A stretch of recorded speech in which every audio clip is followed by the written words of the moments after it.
Good evening. First and foremost, I want to thank the jury for its service. Jurors perform a fundamental civic duty. Their service is literally the cornerstone of our judicial system.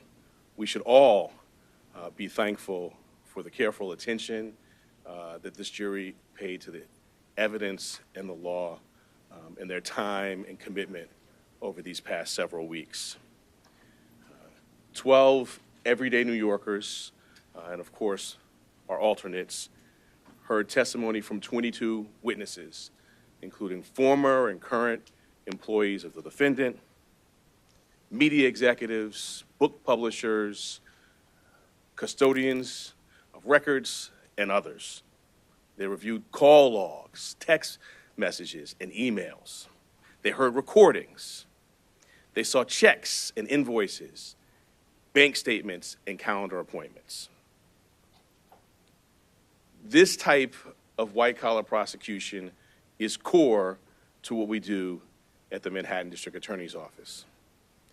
In the 1930s, District Attorney Thomas Dewey ushered in the era of the modern, independent professional prosecutor.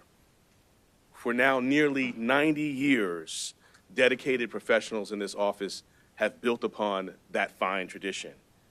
A major part of our practice during that nearly 90 years has been public integrity work, including cases involving jurists, local and state electeds, public servants, and others. I want to thank this phenomenal prosecution team, embodying the finest traditions of this office: professionalism, integrity, dedication, and service.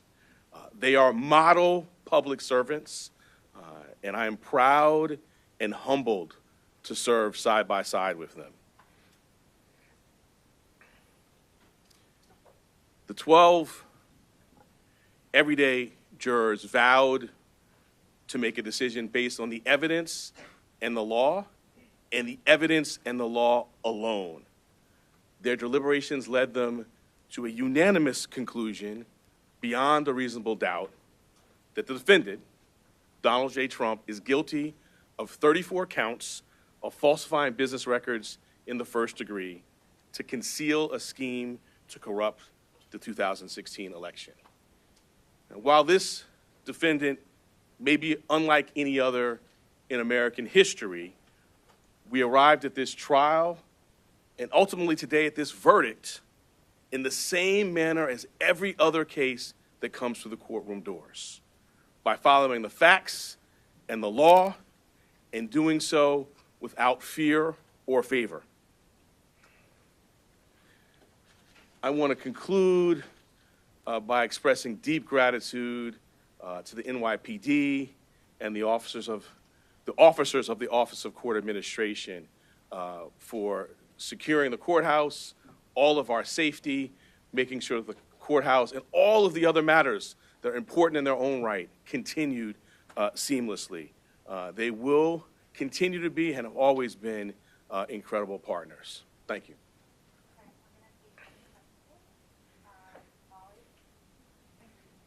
And do you plan to request a prison sentence for this conviction? And do you think that Donald Trump's multiple violations of the gag order that was in place should factor in that request at all? The judge scheduled a sentencing for July 11th. We will speak in court in that time. He also set a motion schedule. We will speak in our court filings as we've done throughout this proceeding. Donald Trump has repeatedly targeted you personally and members of your prosecution team. Do you have a response to the former president after this trial is concluded? I do not.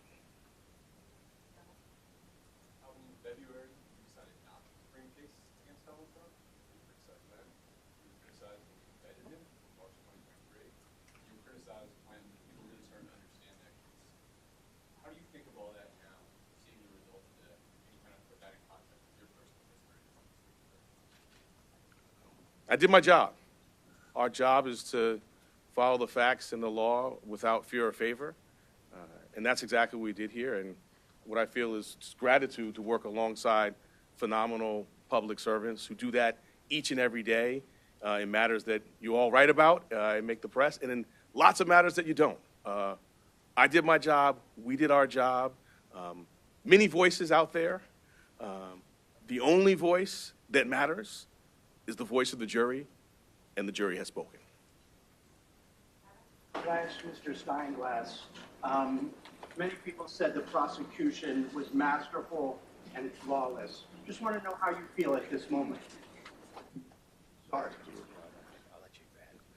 How do you feel?